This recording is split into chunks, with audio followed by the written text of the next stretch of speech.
Hello and welcome to our show, Health and Wellness, Myths versus Facts. I'm Gargi Rawat. Obesity is one of the world's greatest health crises. Most of the world's population lives in countries where overweight and obesity causes more deaths than underweight. While many obese people live with diseases such as diabetes because of their high BMI, not everyone realizes how much their long-term health is at risk. Obesity can significantly increase your risk of many diseases, and obesity and hormones are linked. Promoting a healthy lifestyle, not just weight loss, and having an open dialogue with healthcare providers can reduce the likelihood of developing obesity or obesity-related health conditions. We have with us today eminent endocrinologists to provide medically accurate advice on preventing and managing obesity. We're joined by Dr. Gayatri A. Ghanekar, consultant endocrinologist, Zen Super Speciality Clinic, Dombivli, Dr. Sneha Kothari, consultant endocrinologist, Global Hospitals, Mumbai, and Dr. Mahesh Chavan, senior consultant endocrinologist, Apollo Hospitals, Navi Mumbai. Thank you so much, doctors, for joining us on the program. Dr. Ghanekar, if you could first tell our viewers, what is obesity and what is the prevalence of obesity in India? Yes, thank you. So obesity basically means having excessive fat, which is abnormal, which poses a risk to health. Okay, so fats is of two types: the subcutaneous fat, which is fat layer just below our skin. It is not so dangerous, but the visceral fat, which is in the central part of the body, which is fat around the internal organs like liver and pancreas, is associated with increased health risk. So if you are talking about numbers, so body mass index or BMI more than 30 kilogram per meter square amounts to obesity, and BMI more than 25 means overweight. So these individuals are definitely moving towards obesity unless they make some significant changes in their lifestyle.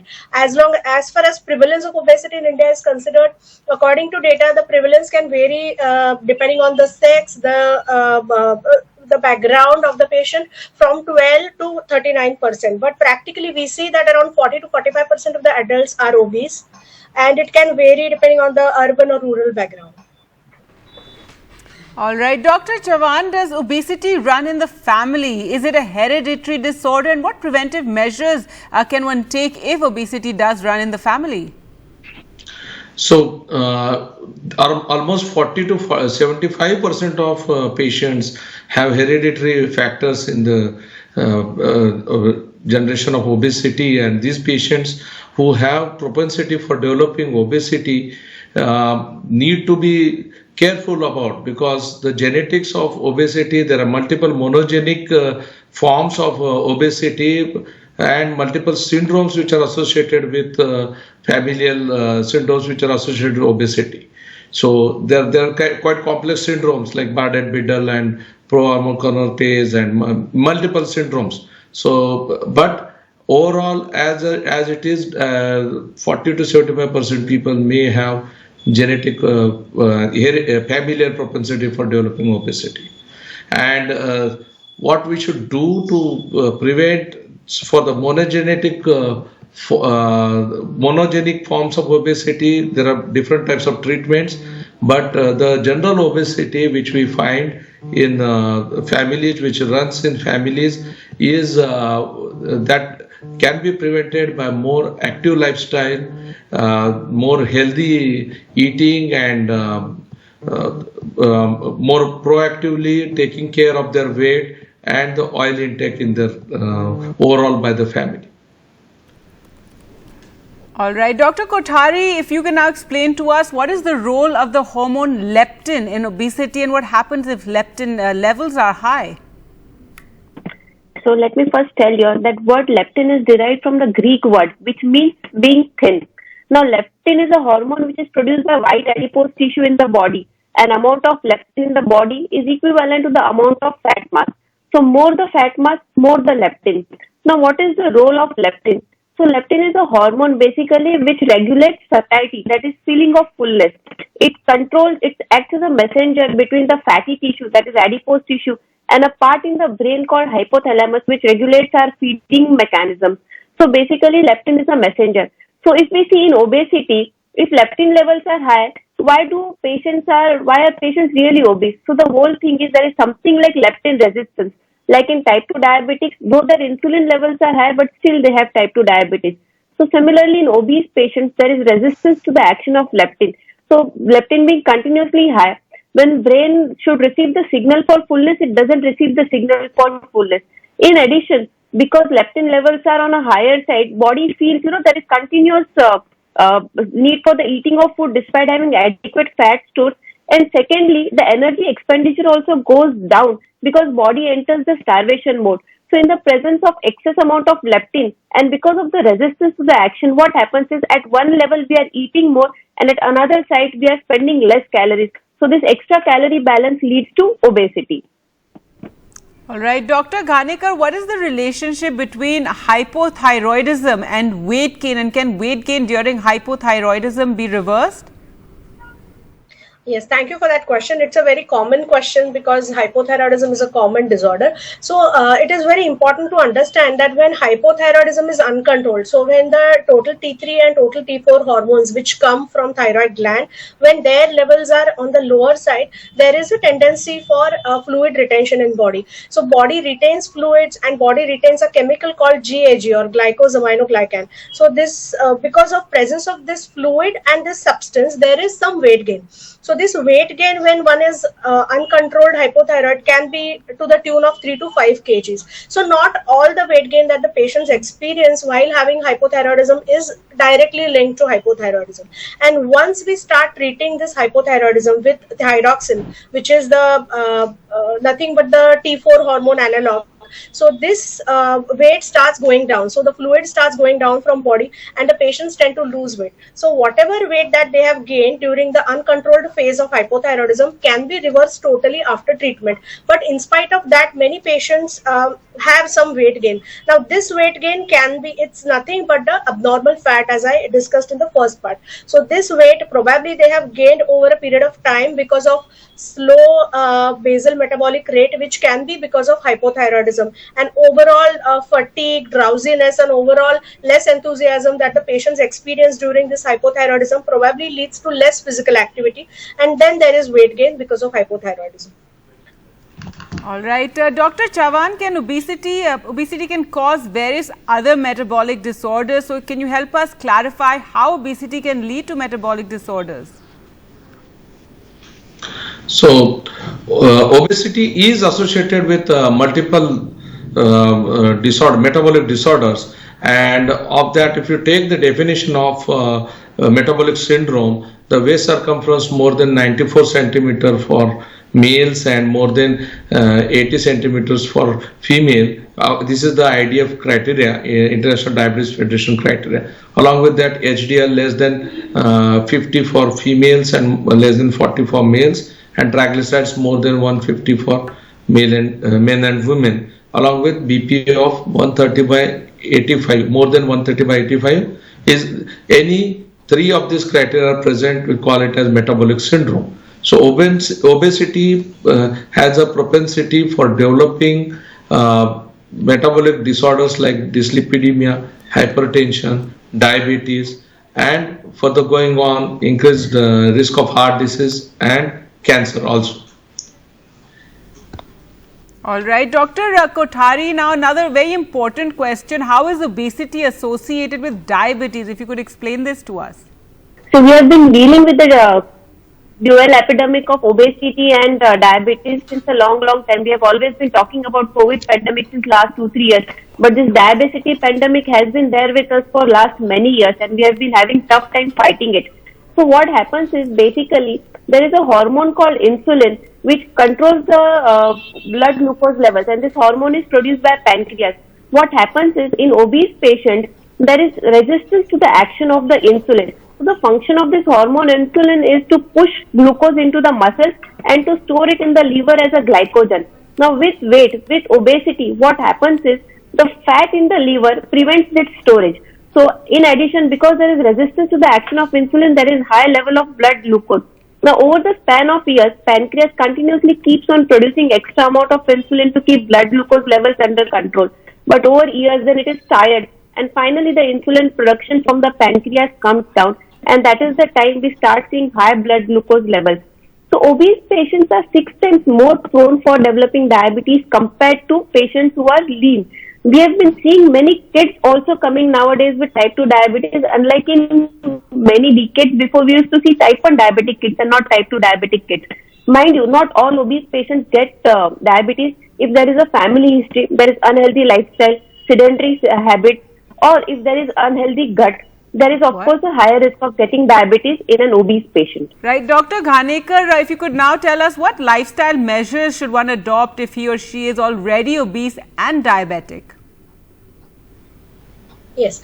So managing lifestyle is a cornerstone of management of diabetes, especially if the patient has obesity. And there are 4 parts of this. So one part is the diet management. Second is the management of activity or exercise. Third is stress management. And fourth, which is very important, is limiting or if possible eliminating the unhealthy addictions. So let's talk about the first part, the diet part, which is most important. So ideally, if you can see, this is the plate method that a patient is supposed to follow. So by that what we mean is more than half of the plate should be full of vegetables which are non-starchy.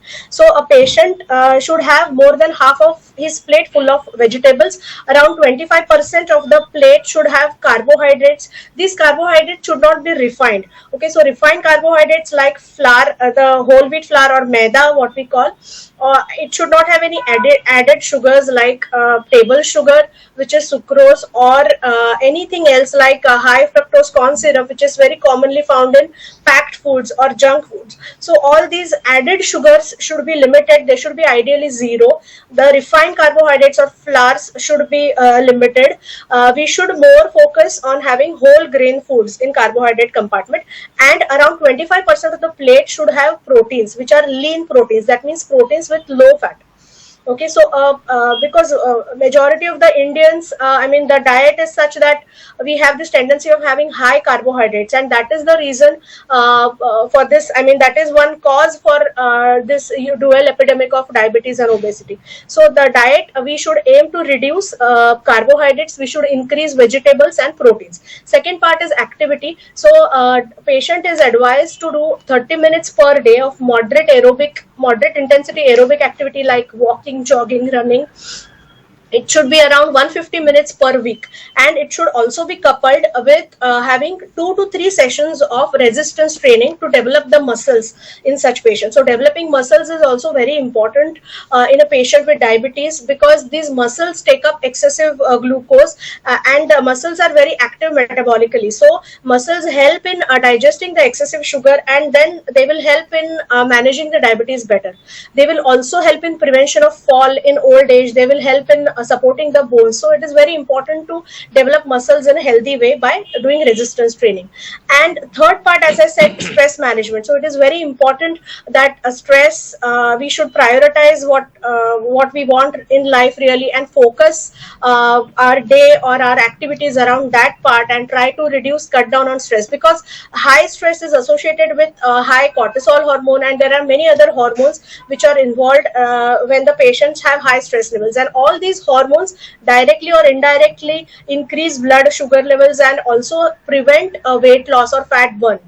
So stress should be on lesser side. And the fourth part is trying to avoid or minimizing addiction. So one should reduce the alcohol.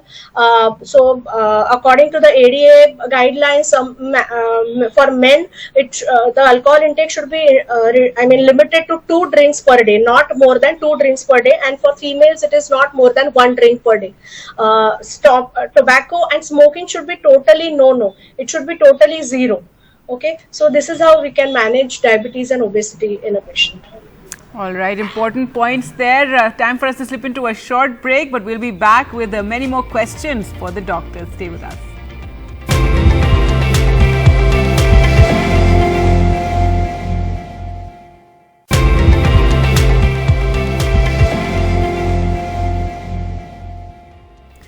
Welcome back. You're watching Health and Wellness, Myths versus Facts, and we're talking about obesity as well as hormones. Dr. Mahesh, if you can tell us, are obese people prone to emotional eating, and how can emotional eating be controlled or managed? So, in India, as such, we associate everything with food. We associate all our happiness, joy, we celebrate with food. So, it's natural that all our patients, everybody is associating their emotions with food. So whenever we tell our patients to reduce their food intake or calorie intake, they feel bad, that they feel that their love is being decreased from their life.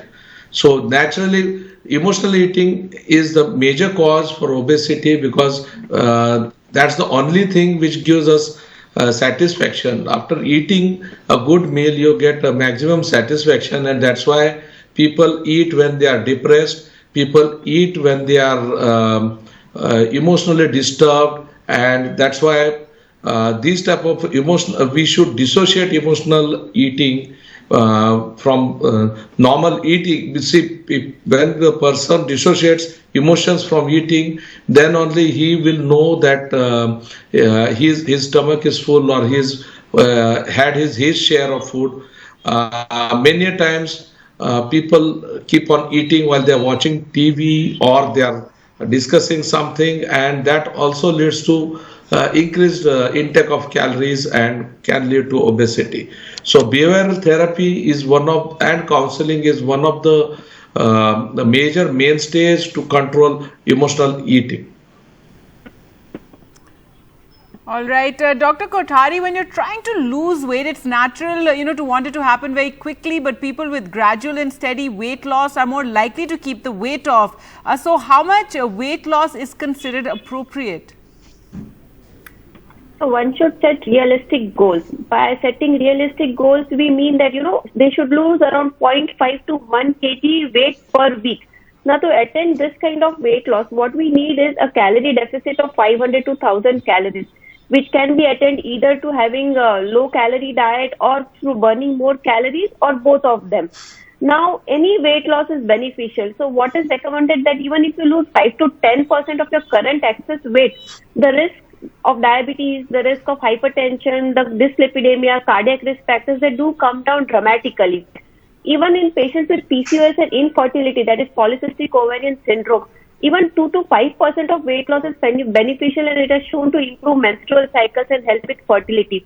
In certain conditions like NAFLD, that is fatty liver, or in patients with sleep apnea, around 10 to 15% of weight loss translates into beneficial, healthy weight loss.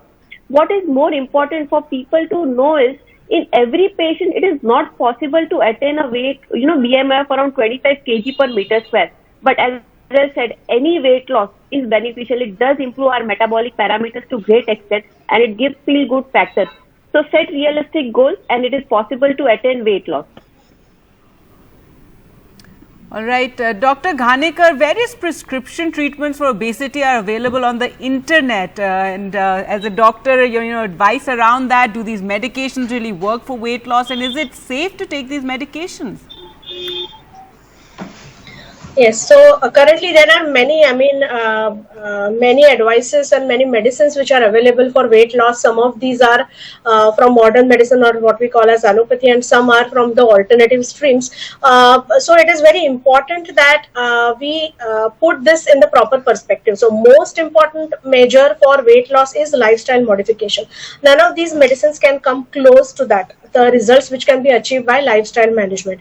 So as far as available medicines which are considered, so these medicines can be either those which suppress the appetite of the patient. They will be useful in patients who have excessive hunger. They will help in cutting down the hunger, but their adverse effects are like nausea, vomiting, feeling of bloatedness throughout the day. Second type of medicines which are available are those which reduce the absorption of nutrients from the intestine. So there are medications which reduce fat absorption from intestine, but these are associated with, again, nausea, sometimes vomiting, and many times associated with loose stools, because the fat which is not absorbed in the body is thrown out in the stools. So these patients can get loose, oily stools. They can have excessive flatulence and all those things.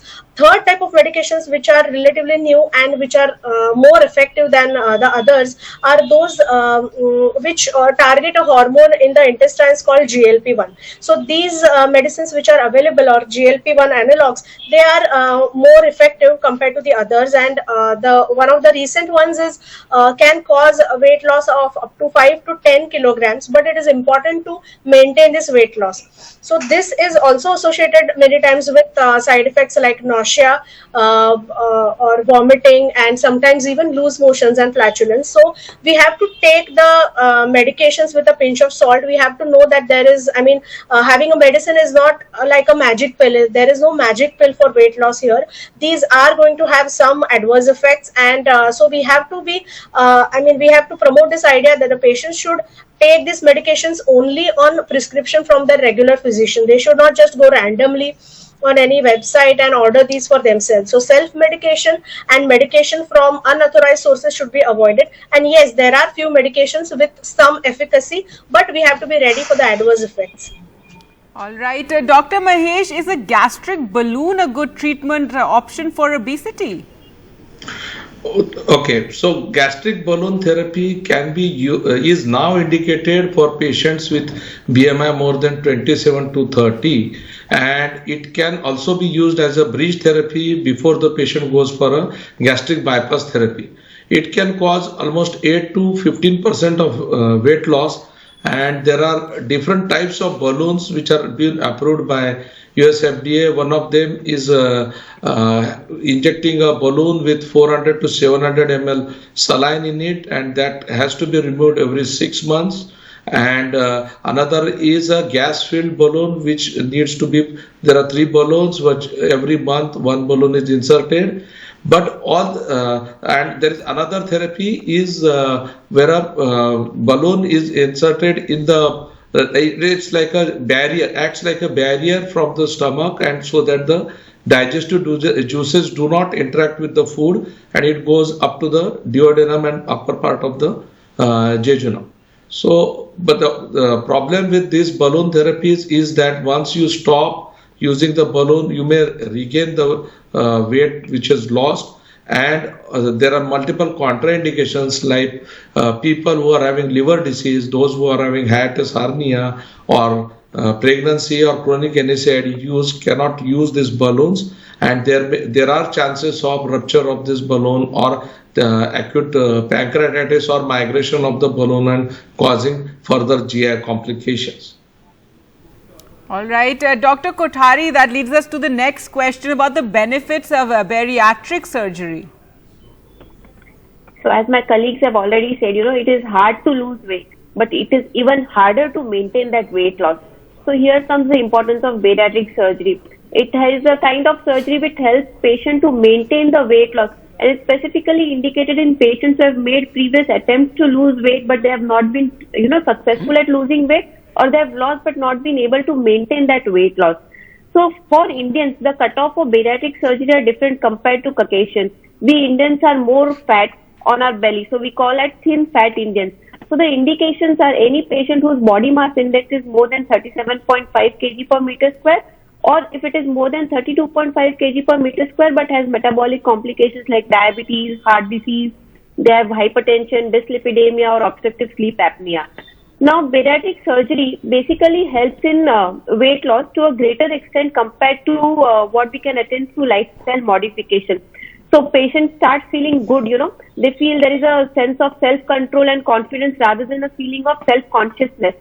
In addition, with bariatric surgery, now we call it as a metabolic surgery because it helps in either improvement or reversal of metabolic comorbidities associated with obesity like diabetes, hypertension, dyslipidemia, and even cancer to some extent. In addition, it has shown to improve patients' depressive symptoms. It has shown to improve mobility in patients specifically with osteoarthritis and urinary stress incontinence. But what one needs to remember is bariatric surgery is not a shortcut to lifestyle modification. It is one of the ways by which we can improve weight loss along with lifestyle modification. So bariatric surgery should not be considered as a shortcut pill or elixir for weight loss. All right. Thank you so much, doctors, for joining us today on this program and, answering all those questions and creating awareness about this very, very important issue. Thank you all for watching at home. Time for us to slip into a short break. News updates continue on NDTV.